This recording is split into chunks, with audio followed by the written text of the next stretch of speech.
Welcome to the Boston Bruins News Feed Report for Friday, September 29th, 2017.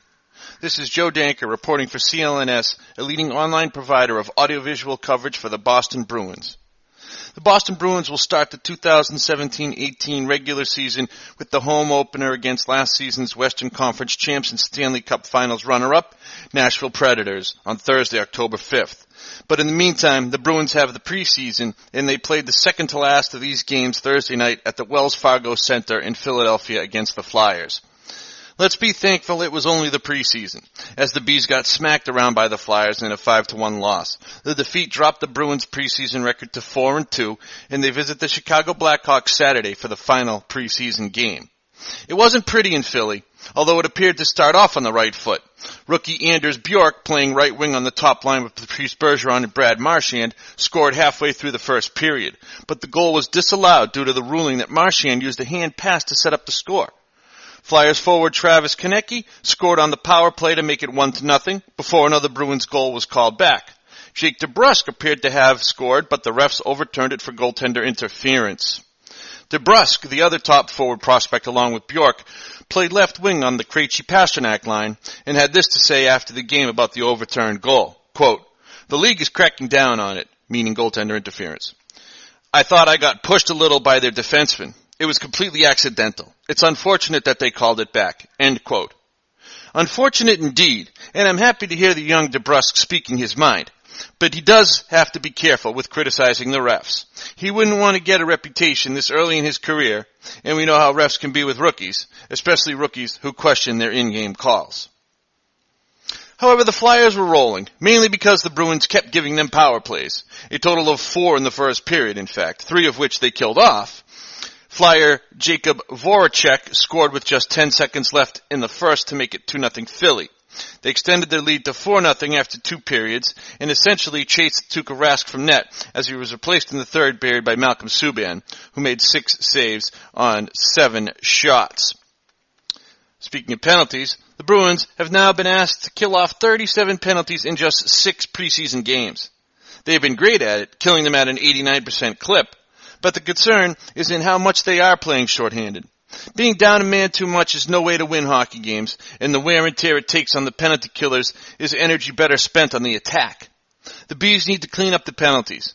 They were the 10th most penalized team in the NHL last year, and were called for 26 minors in the 6-game playoff series with Ottawa. That is too much to overcome, as it proved to be. David Krejci had a strong game last night, scoring a goal and getting into a fight for the first time in 6 years. The fight, that is. Krejci went at it with this year's second overall pick in the draft, Nolan Patrick.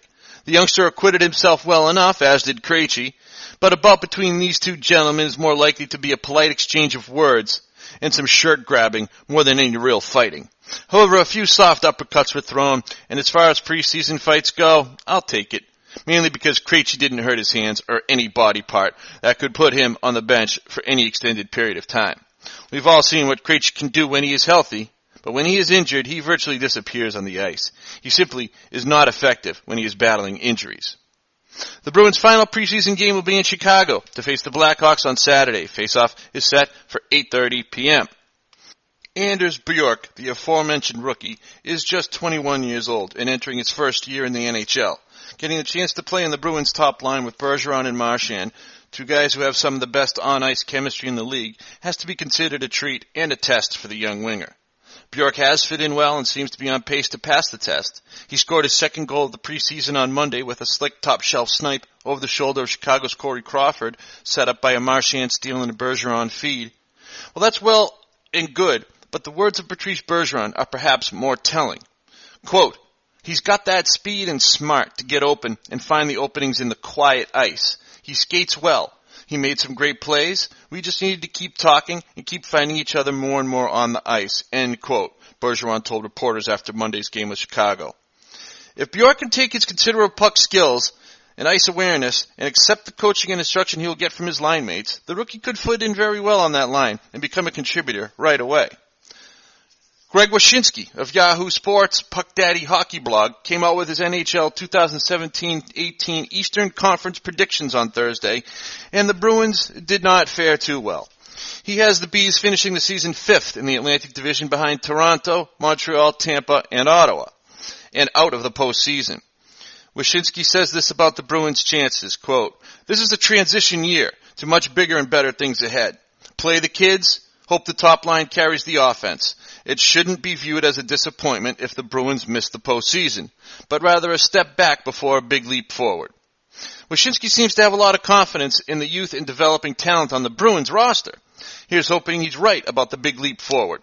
"I'm okay with suffering a year or two out of the postseason if it means a shot at the Stanley Cup, or at least a deep playoff run and a chance to compete for the Cup. The Bruins do need to transition to the youth as their veterans begin to show their age." The defense against the Flyers was abysmal. Granted, they were without Zdeno Chara and Torrey Krug, and now is the time for Charlie McAvoy and Brandon Carlo to take strides and become the top defensemen of the future for the Bruins. This is Joe Danker reporting for CLNS.